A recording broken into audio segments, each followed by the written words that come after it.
நீ வேணா அந்த பட்டன் போனுக்கு போன் பண்ணி பாரியா, உங்க அப்பா அதான் எடுத்துட்டு போயிருக்காரு. Button phone? ஆமாய்யா, இந்த ஆப்பிள் போனெல்லாம் உங்க அப்பாவுக்கு எனக்கும் வசப்படலையா. அதான் இப்போ குமார் போக சொல்ல அவங்கிட்ட போட சொல்லி பேசுதேன். ஏமா உலகம் மாறும் போது நம்மளும் மாறணுமா? மாறணும் தாய்யா, நாங்களும் மாறணும் தான் நினைக்கிறோம். அதுக்காக அவசரப்படக்கூடாதுயா, எல்லாம் ஒரு நாள் சரியாயிடும். ஏய்யா, காலையிலேயே கேட்கணும்னு நினைச்சேன். அங்க வீட்டுல தாவாரத்துல கூடு கட்டி அணில் குஞ்சு வச்சிருக்குன்னு தம்பி கிட்ட சொன்னியாமே? ஆமா ஆமா, அது தாவார இல்லம்மா, பால்கனிமா. எதுலயோ ஒண்ணு. கூட்டம் எதுவும் பண்ணிடாதீயா, செத்த நாள்ல குட்டி பெருசானதும் அதுவா போயிடும்யா. சரிம்மா சரி. சரியா, நேரத்துக்கு போய் வீட்டுல சாப்பிடு, உடம்ப நல்லா பாத்துக்கையா. அம்மா போனை குமார்கிட்ட கொடுங்க. இந்தா. சொல்லு மாப்ள.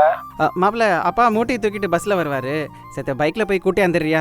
சரில, நான் போய் கூட்டி வந்துடுறேன். நீ கவலை இல்லாம ரூமுக்கு போட.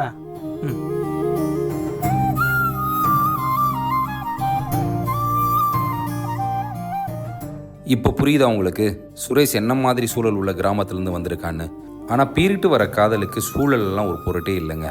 பாலைவனத்தில் கள்ளி செடிகளுக்கு இடையில் ஒரு ரோஜா செடி முளைச்சா எப்படி இருக்கும், அப்படி தான் மலர்ந்துருக்கு அவன் காதலும்.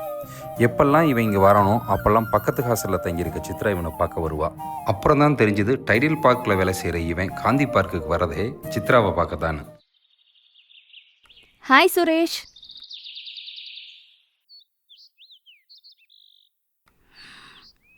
சாரிப்பா, கொஞ்சம் லேட் ஆயிடுச்சு. என்ன சார் எதையும் யோசிச்சுட்டு இருக்கிற மாதிரி இருக்கு? ஒன்றும் இல்லை. உன் ஃபேஸை பார்த்தாலே தெரியுது ஏதோ டிஸ்டர்ப்டா இருக்கன்னு. ஏன் என்கிட்ட சொல்ல மாட்டியா? சித்ரா, உனக்கு என்ன பிடிச்சிருக்கு, எனக்கு ஒன்று பிடிச்சிருக்கு. 2 பேரும் படித்து நல்ல வேலையில் இருப்போம். இதுக்கு மேலே வேற என்ன வேணும்? ஏன் ஊரில் ஏதாவது பிரச்சனையா? சுரேஷ், உன்னதான் கேட்குறேன். வாயில்லா ஜீவன் மாடு, அது சாப்பிட்ற புண்ணாக்கு கூட உங்கள் ஆளுக மாட்டுக்கு தான் வேணுமாமா, செக்கில் சொன்னாகலாமா? ஏய், மாட்டு புண்ணாக்கையும் நம்ம லவ்வையும் ஏன் கனெக்ட் பண்ற? ஏண்டி, எங்கள் வீட்டு மாட்டுக்கு புண்ணாக்கே தர மாட்டேறீங்க, பொண்ணு எப்படி கொடுப்பாங்கன்னு தான் கவலைப்படுறேன். சுரேஷ், நானும் அந்த ஊர்க்காரி தான். நம்மளோட லைஃப்ல நான் எடுக்கிறது தான் முடிவு.